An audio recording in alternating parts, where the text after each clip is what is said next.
My name is Dewey A.G. My name is Robert D. Close. Charles E. Gray, Keith Fiscus, Jack Hamlin, Ron Mosbaugh, Don Mosbaugh, Emmanuel Freeman, Edwin Morello, Guy S. Pollard, Homer Lee Boyd. Born and raised in St. Joseph, Missouri. Vernonia, Kansas. born and raised in Springfield, Missouri in 1921. We were raised in Joplin, Missouri. Grew up on a farm south of Mountain Grove, a little place called Dover, Missouri. I was born and raised in Carterville, Missouri. grew up in Spokane, Washington. Well, I was a Springfield native. Well, I was born in Springfield, Missouri. Like I say, I was in the Air Force, and I spent that time in, Langley Field, Virginia, and in France. was a Navy corpsman. I went in the Army on the 8th of June. I did join the Coast Guard, went to New Orleans for training. That was in February of 1942. I was 17 years old, and so I joined the Navy. I was attached to the Admiral's fleet in a Navy band.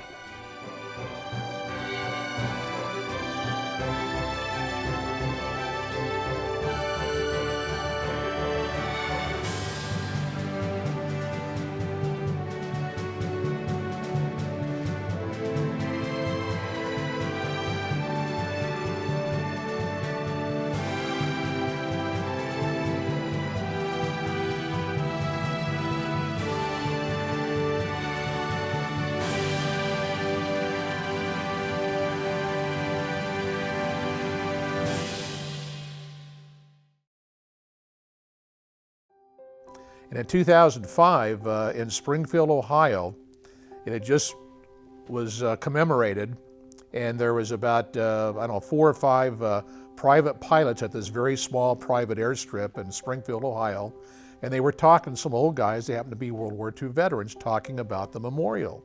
And they were saying, yeah, boy, it'd really be great to see it after all these years, but my God, now we're old and it's so far away, we can't afford it. And these guys just kind of looked at one another and said, hey, let's do it. So what they did on the first honor flight was 6 Cessnas that each took 2 veterans. So we had 12 veterans going to Washington, D.C. in a Cessna. It must have taken a day and a half or 2 days just to get there because they fly so slow. But once they got there, they showed them all around, pretty much what we do, an abbreviated version of that. And they had to spend the night because they had to come back the next day to be able to fly in daylight because they didn't have instrument ratings. They were all VFR visual ratings, so they had to fly during the day. And they got back to the airport, and of course these World War II vets were so completely overwhelmed and enthusiastic to get this honor and recognition that they got from people that were there, knowing they were World War II veterans. They just went nuts and told everybody. Went back to the VFW, the Marine Guild, the American Legion, and the way these guys tell it, and one of the guys that was the Cessna pilot was one of the ones that started that honor flight, but he said they came back a week later and there was 100 of them, and they all wanted to go, and we said, we haven't got that many Cessnas. So they realized they had to get a bigger plane, and that evolved into starting honor flight and chartering planes, and in big enough cities they could use commercial flights and fly them to DC. And that's how it started back in 2005. And since then, it's been almost 10 years now, they've taken over, I think the number that I heard at the convention in February was 212,000 veterans and guardians to DC in the last 10 years, 26,000 last year alone. And now we have 133 hubs throughout the country from the east to west coast. And we in Springfield, Missouri are one of those 133 hubs. We asked them to get there about 4 o'clock in the morning, but most of them show up at about 3:30. We're the last ones in there at 3:45. And of course our volunteers get there earlier to set everything up. So we assemble all the guardians and the veterans who have previously met at our training meeting the 2 Sundays before the flight. And so they know each other, they've met already. And many of those guardians, probably we're averaging about 60 to 75% are family members. A son, a grandson, granddaughter, whatever it might be. And the ones that don't have family members, then we assigned another guardian who they don't know, who they meet at the training meeting. So that kind of sets the stage for this congregation of 162 people in this large meeting room.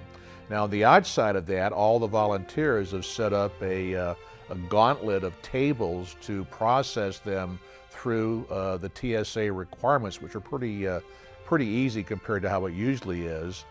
And they go out there and they get their lanyards with their ID. It's all color-coded to the color of the bus they're going to go on in DC, so they know which bus to get on. And that process, takes about an hour or so we can get everything boarded on the plane and ready to take off promptly at 6 a.m. It's amazing to me how wide-eyed and bushy-tailed and enthusiastic these guys are to take off. And you have to understand, these are guys that we had to talk into going. We have at least 100 people meeting us at the airport that are volunteers, plus just other people that want to welcome the vets to DC.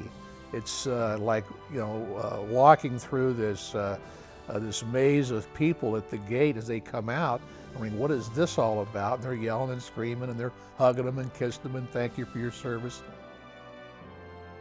Well, we got there very early in the morning. I could not believe the amount of people that was there. I thought, how wonderful is this? For them to be there singing songs, waving their flags. The young as well as the old met us there and welcomed us into their city. Very touching. I got a big lump in my throat from that. I mean, what a way to start it off. And then they followed us outside and welcomed, have a great day, we're glad to have you. They made us feel so welcome. It was wonderful. World War II Memorial, it's our first stop.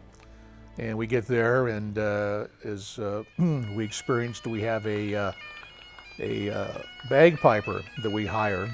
He's a retired commander in the Navy. He drives 3.5 hours from Virginia to be there to honor these guys. So he leads everybody into the World War II Memorial entrance. And I know if I can't get these guys in a group picture now, it's never going to happen the rest of the day. So his job is to get them to follow him down and around, and we go in front of the fountain in the middle of the World War II Memorial, and we have all of our photographers, the media people, taking photographs and videoing this group of veterans and guardians getting their picture taken in front of the World War II Memorial.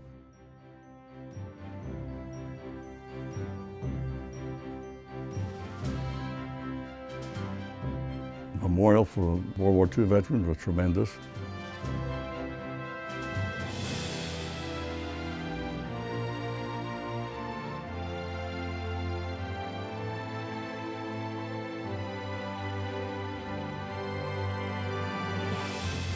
The whole experience was wonderful.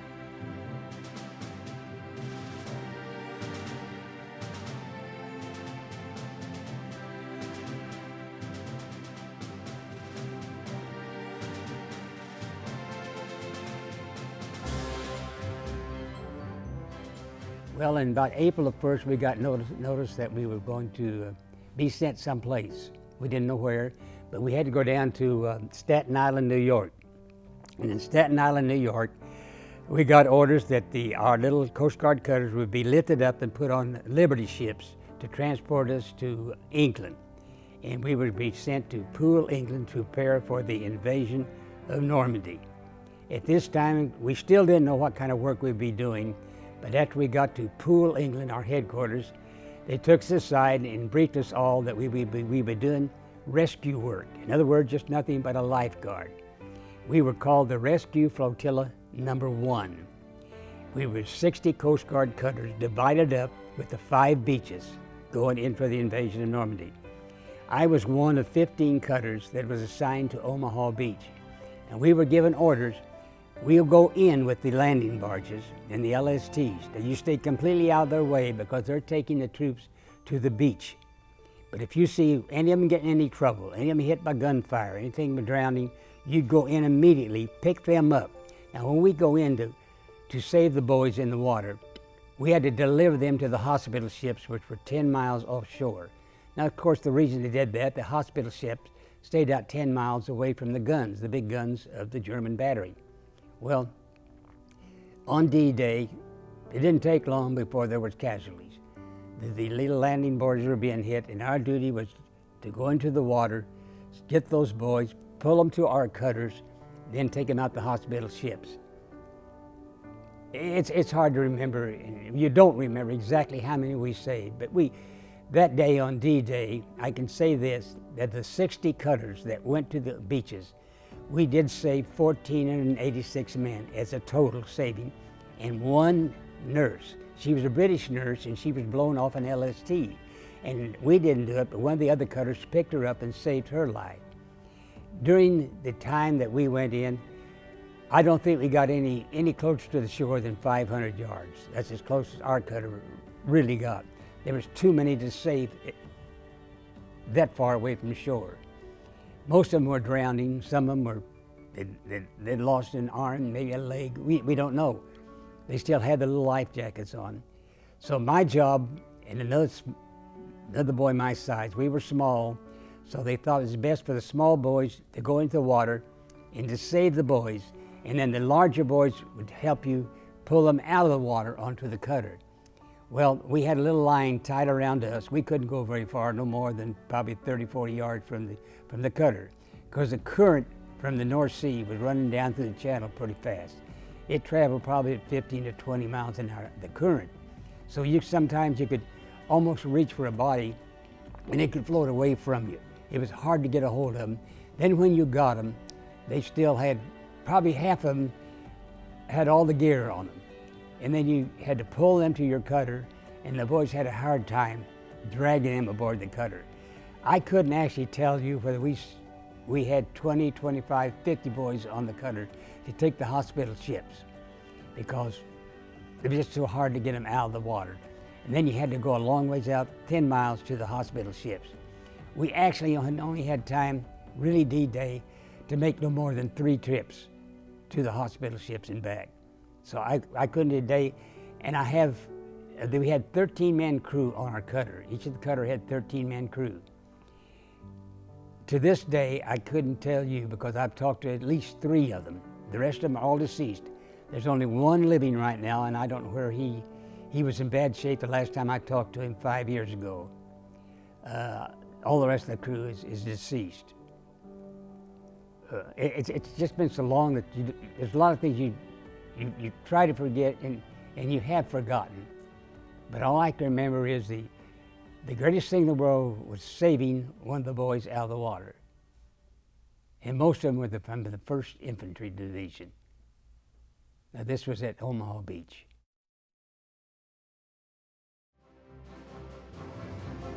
I went there and saw the memorial. I thought it was a grand thing.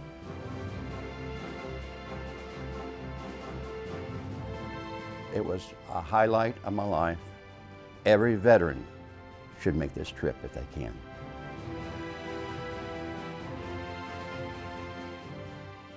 One scene that I can remember, and it'll always be there. This was pretty much, war was beginning to wind down. We was in Germany somewhere, I don't know where at. I was after my sergeant's killed, and I was driving for another guy. We'd come around a curve, and I saw a German tank sitting over there. It had been knocked out. I didn't know that at the time. And then we went back around the curve and went up over the hill, all of us. I don't know how many tanks we had at the time, probably 5. Instead of following the road, we went up over the hill. And the road went over there and made a sharp turn to the left, but there were some buildings beyond that where it turned. And it looked like sheds where people had put machinery or something. There's 2 German trucks sitting there. We blew them up. And above the slope was 2 of our tanks that had been knocked out sometime before. While we were sitting there, a tank come out from those buildings towards us and then turned down the road that went to our left. And somebody hit it, but it didn't knock it out, it kept going. And here come another one, and it turned and they hit it. And there's some other tanks up there that we didn't know anything about because they had a straight shot at them, knocked that out. Then I saw, you believe in miracles? I saw the one. A German soldier walked out of that place and down into the woods, and there was a wall of machine gun bullets going at him. You could see the traces, a wall. He didn't run, he didn't even walk fast. He walked right through that and disappeared. And there's no doubt in my mind that God protected that man that day. For what reason, I don't know. I wish I knew the rest of the story. They needed people to maybe teach a school, be a minister, set up a new government, but I believe that God spared that man's life.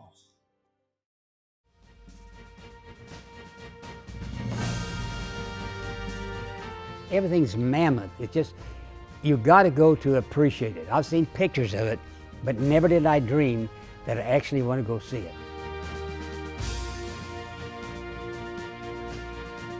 It was perfect as far as I'm concerned. I'd never been there, probably never get an opportunity to go back again or something of this nature here, but it was just truly an outstanding trip.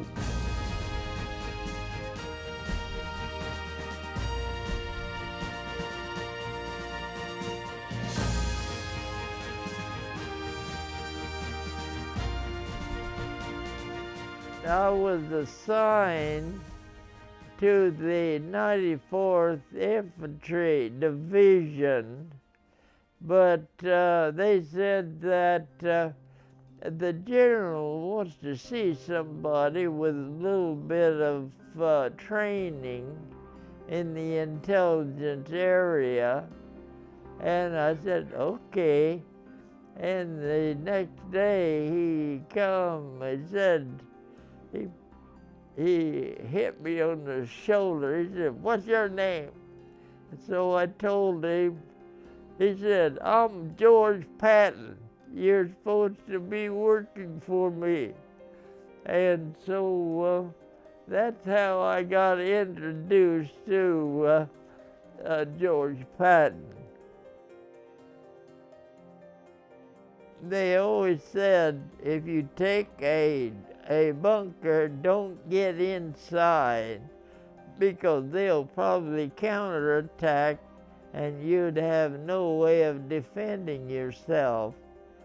And exactly that's what happened. They blew it in, and I was inside and I was knocked unconscious. And so that's how the Germans got me. I was a POW. And they said, "We know who you are." The Germans said that in almost perfect English. "We know who you are, where you came from. We have a place for you." And so they took me to a concentration camp in southern Germany called Dachau. I don't know if you ever heard of that name. It was not a nice place to be, and they wanted information from me. They wanted the location of some of our unit, some of our divisions, where they were, and I figured out almost immediately what they wanted to get what few units they had available and surround them and just slaughter them. So I held out. I gave them my answer was my name, rank, and serial number, and I gave them that, and which, according to international law, that is all that you should give them. But they roughed me up pretty bad, and next morning, every day, here they come. I knew what they would go after, and I knew what I was going to get. And on the side of my face and on my shoulder, and with the butt of the gun, that doesn't feel very good.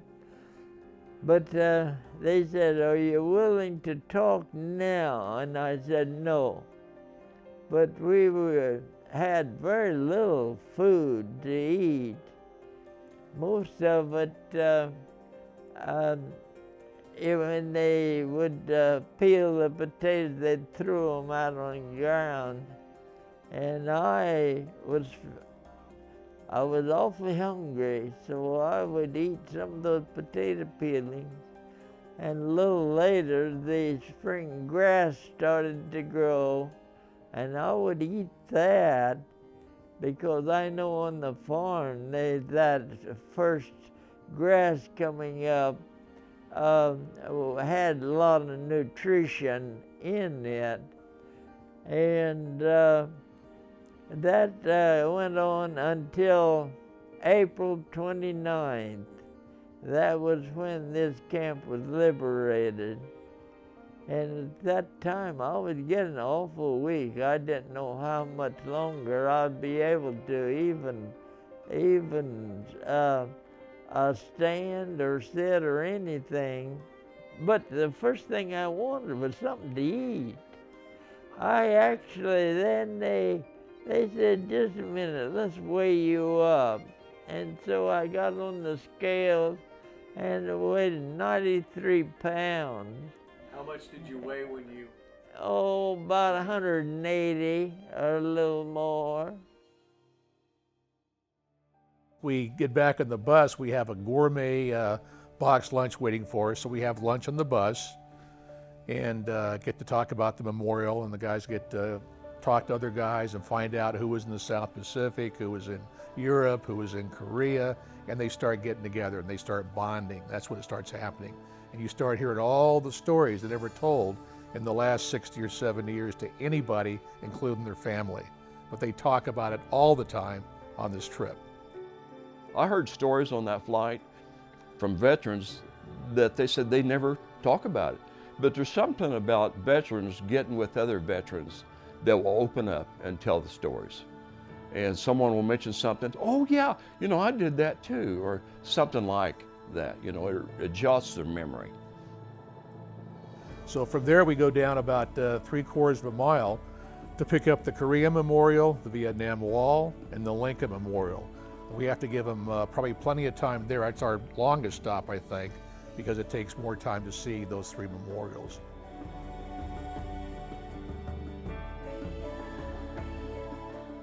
Well, I've run into people here in Missouri that was from Korea. And one girl came up to me, she was a nurse. She came up to me and she said, "Thank you." I said, "For what?" She said, "For freeing me." I said, "No big thing, sugar."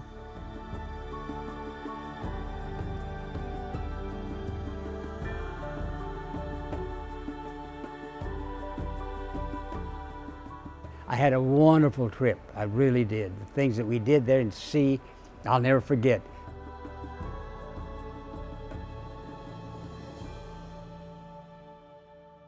Our ship was providing shore fire for the ground troops, and they would send in targets for us to provide shore fire. We were pretty close to the shore. It was, of course we could see it, and we could see. In fact, I remember shooting at a train, and we had the guns trained on it, and this train went through a tunnel, and I thought, well, he's safe. But anyhow, those were sort of the targets we were after, but they were being called in by different ones, and we were supporting the ground forces. And in our operation, we were operating out of a port in Japan, Sasebo, Japan, which was not too far. But we would go in and get retooled and resupplied and come back. Well, the war was took on September the 26th of 1950. The war had been only going on 4 months. We struck a mine. Our ship struck a mine, and it damn near sunk the ship. But we lost 13 men, and there were 31 injured. We had couple people that had blown overboard that we never would think would see again, but we found out later they swam to an island and later was picked up. It was interesting. But we put our ship back together as best we could. We transferred the sick and injured off of there, and then we crippled in back to Port Sasebo. And we went into a dry dock there where we could be patched up. Now it took a great deal of time to do this. And once we got patched up and they felt like it was seaworthy, they sent us back to the States, to Bremerton, Washington, where they refurbished the whole ship there at the shipyards at Bremerton. And then later it was returned to San Diego. And then it was returned back to Korea on another deployment. And I, at that time, did not have enough time to go back with them, so I was discharged and then returned to my civilian life.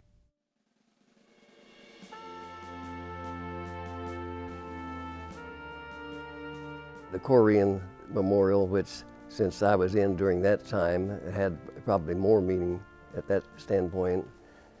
Found out an interesting thing from the guide that was talking about it when he said South Korea was one of the only countries that furnished fresh flowers for the stands there and had done so ever since the war ended.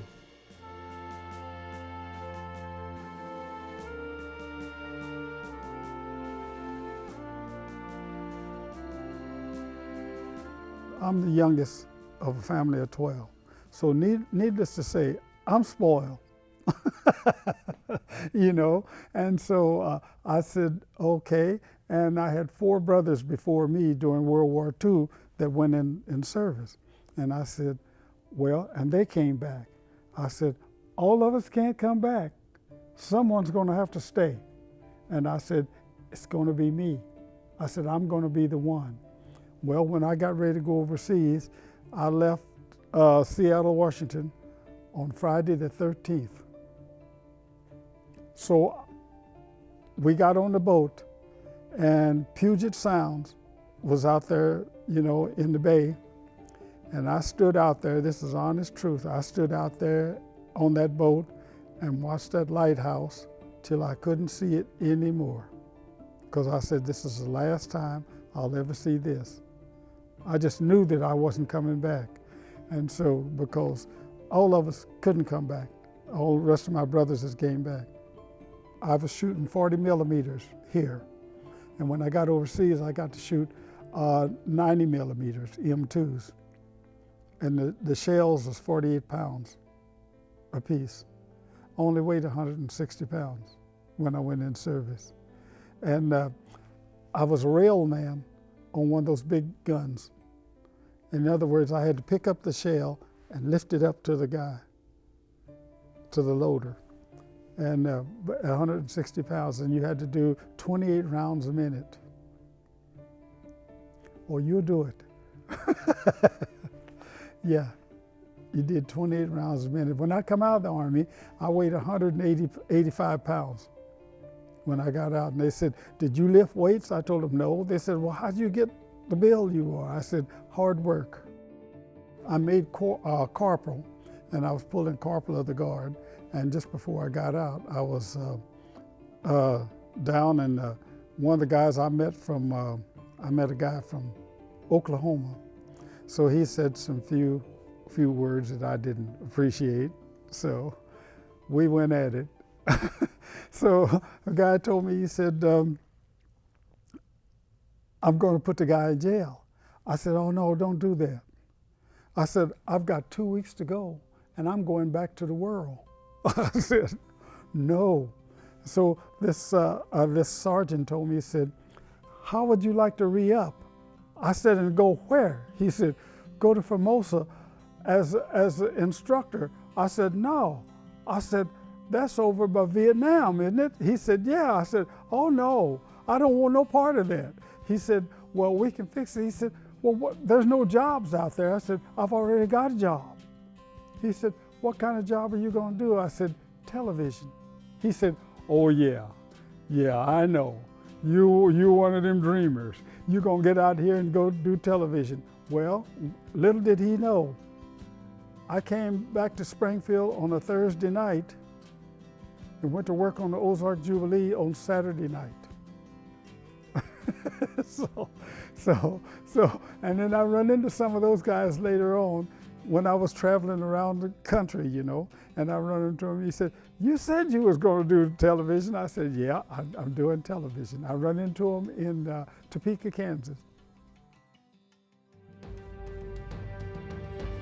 They want to go to the Vietnam Wall and they want to find the name of someone they know that died in Vietnam. They have tracing paper that they have at the wall so you can, trace the name with the pencil and bring it back as a keepsake. It's really a cool place. It's just amazing.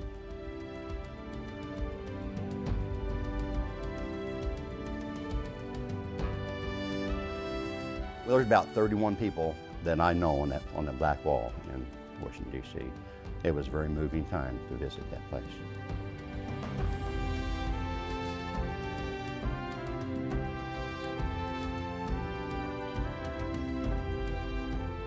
Everything was great. And like the guy told me, he said, "Homer, this will be something you'll never forget." And they were right. I will never forget it as long as I'm living.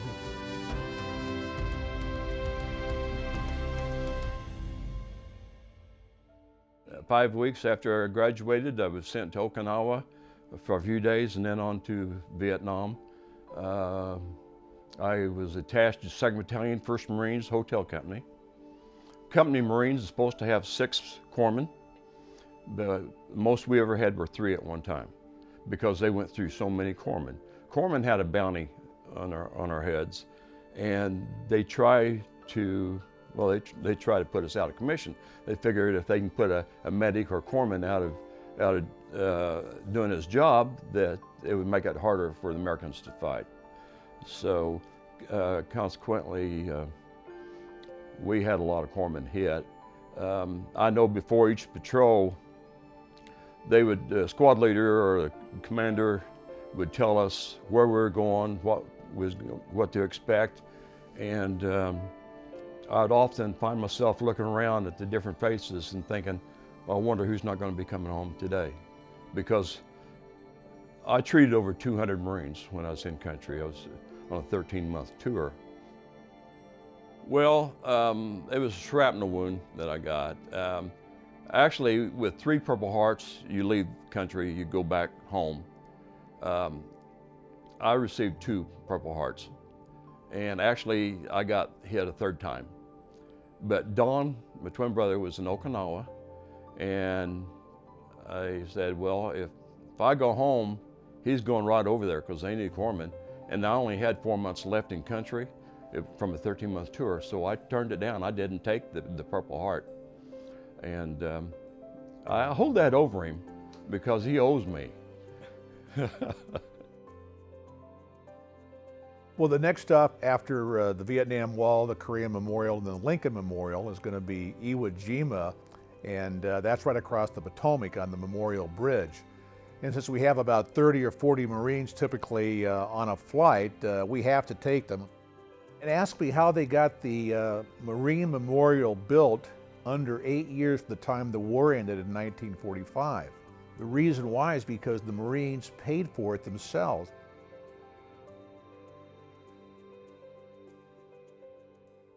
I can't say enough of good things about the honor flight and the fine people that put this together. And then, of course, the last stop of the day after Iwo Jima is Arlington at the National Cemetery. And that's where we see the ceremony of the changing of the guards and the Tomb of the Unknown Soldier.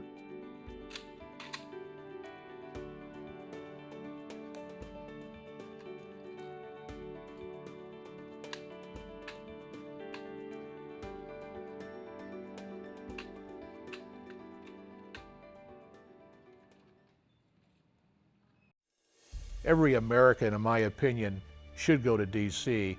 just to see all the things that we've seen, but particularly if they do nothing else, they have to go to Arlington. Arlington is our history for 239 years now from the Revolutionary War. It's all there at Arlington. It's just amazing.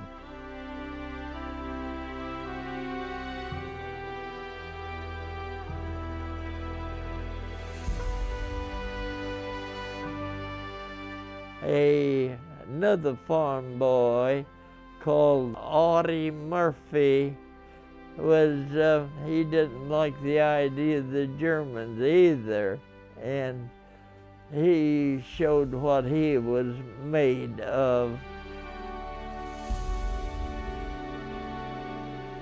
Everywhere we stop, it's the same thing. People shaking their hands, thank them for their service, give them hugs and kisses. We were in the lead bus, the first of the 3 buses, and we was in the lead one. And I looked out the window and saw those people standing alongside. I started counting the people from the front of my bus to my window. I found over 60 people, and they were just lined up that much all the way back. It's just unreal the way people treated us.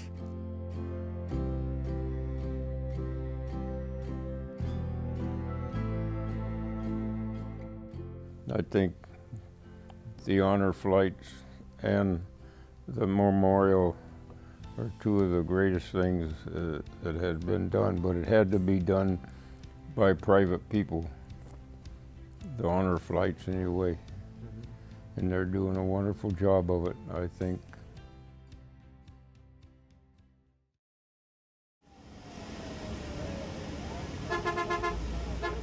We pick up the escorts just past the Beltway, past Dulles going into DC. And they take us all around Washington, and if there's a traffic problem, we haven't got it because they just move them out of the way. But it's so darn much fun to see this motorcycle officer, especially on the way back to Dulles, when the Beltway is just a parking lot and you got 4 lanes of traffic that's absolutely stopped at 5:30, and this guy's going down the middle, waving his arms like this on a motorcycle, and people, you can see them jerking around, looking in their rear view and side view mirror, and he starts making them pull over on the shoulder to make a lane for us, the middle, and we're going down with the motorcycle cop, 3 buses and the K9 unit in the back. It looks like Moses parting the Red Sea. Each veteran gets a packet like this that's full of mail, and we've got the mail from their family, their friends, from church groups, VFW, and so they all have a huge stack of mail to open up. And they start doing that. We start handing it out with calling off their name. We have the Guardian come pick it up and take it back to them. And to watch these guys open up these envelopes, and especially from family. Family is really touching because you have to understand they've never heard or read anything from their family thanking them for their service.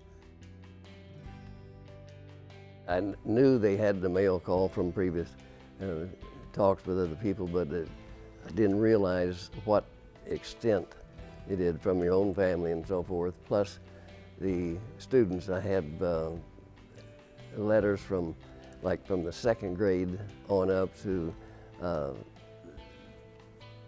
intermediate high school, some of them from Rogersville, some from down at Branson and so forth, and that's what really blew me away and brought more tears to my eyes because of that they've taken the time. I realize the teachers, promoted this, but some of the things that the kids put in their things, they're just, they really touch your heart. I went to see one of the kids that sent me a letter, and I said, if this kid took time out of his life to send me a letter, I got to take time out of my life to go say thank you. And I went up to see him and come to find out he was a little preschooler. And he came up and he saw me and we just talked and talked and talked, and I met his mother and I told him, I said, little bitty kid, and I told him, I said, no, one thing I want you to know. I said, as long as I live, you have a friend. I said, you have a good friend, as long as I live. And I don't live too far from the school where he was. And I told him, I said, if you have a problem, I said, see that house right there? He said, yeah. I said, that's where I live. He said, you do? I said, yeah. I said, you have a problem? You come to that house. We'll take care of your problem. He said, okay. So it won't be no bullying or none of that going on. We've got, we're blessed with having great volunteers. The thing that makes our nonprofit so unique, I think it's the passion that we all share for the veterans. Without that passion, nothing's going to happen. And the people that don't have that passion aren't compatible with us. So it's plain and simple. All the volunteers, and we've got about 45 of them, including us directors. We're volunteers also, of course, and we shared that. And I think it's that shared passion that makes us jump through hoops we would ordinarily not do. And to us, they really are heroes. So I think that motivates us. Our volunteers work so many hours on their dime. Many of them are not retired. They're working. They have jobs. They have lives. And this is just simply something that they're really excited about. They think it's important. They think that if they don't do it, who will? There's all kinds of motivations, but the common denominator is the passion they have for making sure that these heroes of ours have a wonderful VIP experience on their honor flight.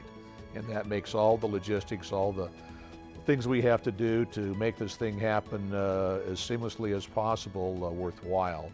And I honor the volunteers because they make it all possible.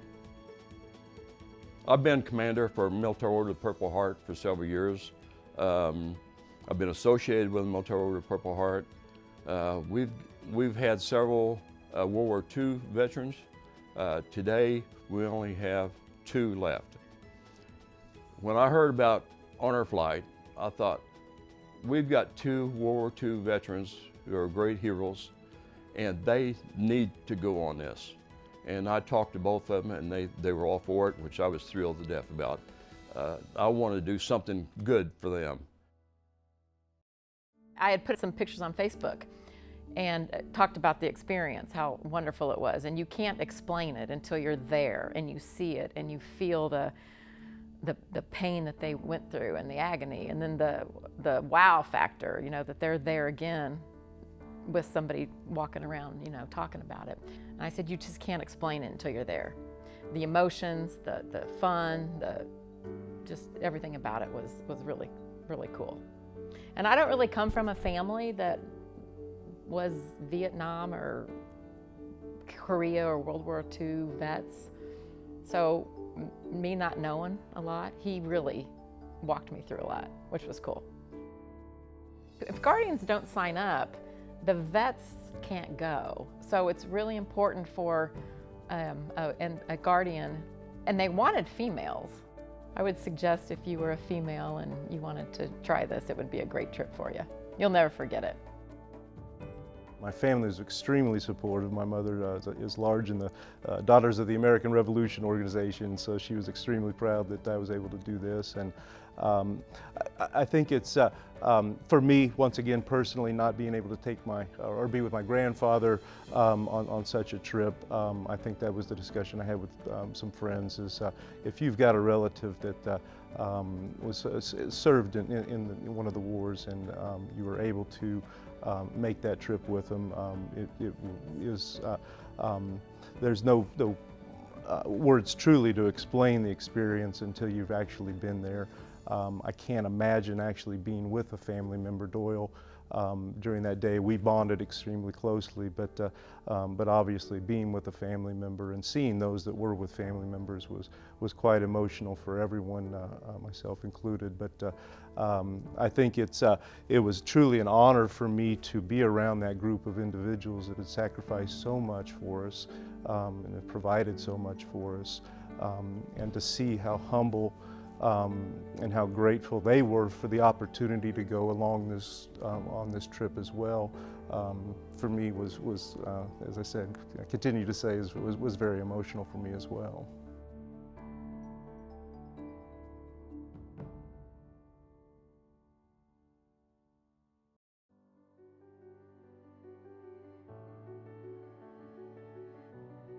It is truly amazing, and we have these volunteers, and they do a heck of a job getting people to come.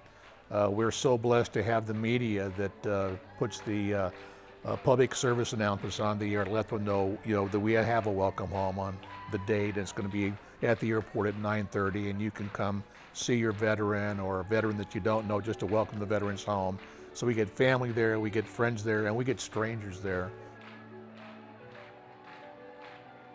Way beyond any expectations I had, with the band playing and the people cheering, and it was so long. We went through it for several hundred feet of people on both sides, and signs and yelling and kids and old people, young people, yeah. It was, I knew there was going to be a reception, but it was several 100% beyond anything I expected.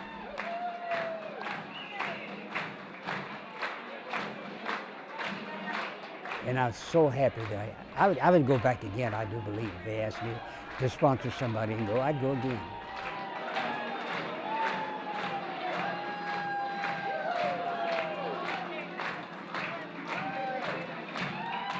That trip to Washington was worth it.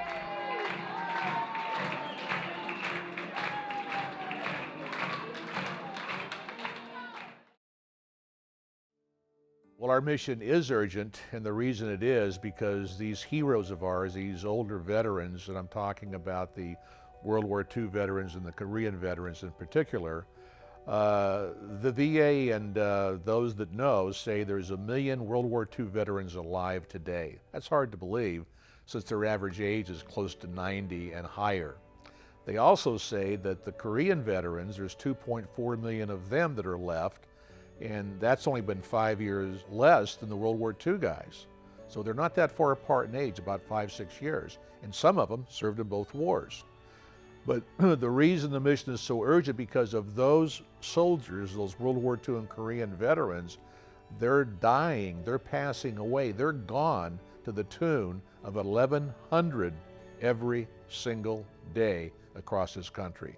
And that's a staggering statistic when you realize gone is gone, dead is dead, right? And we just have this recurring nightmare, all of us volunteers, that we're not going to get them on the flight before they pass away. And that's so important to us to do that.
I would love to see as many people as possible to make this trip.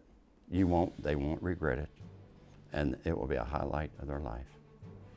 Well, it's a way of saying thank you in a very real sort of a way. It was just truly an outstanding trip. It's the best thing that I think they can do. It's certainly well worth the time. It's an experience they'll never forget. And I think the team did a super job. I will never forget it as long as I'm living.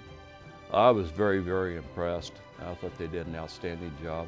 And regardless of your health, what condition you're in, you should go to it and you should enjoy what they have done for you. And I said, you veterans, you deserve to go.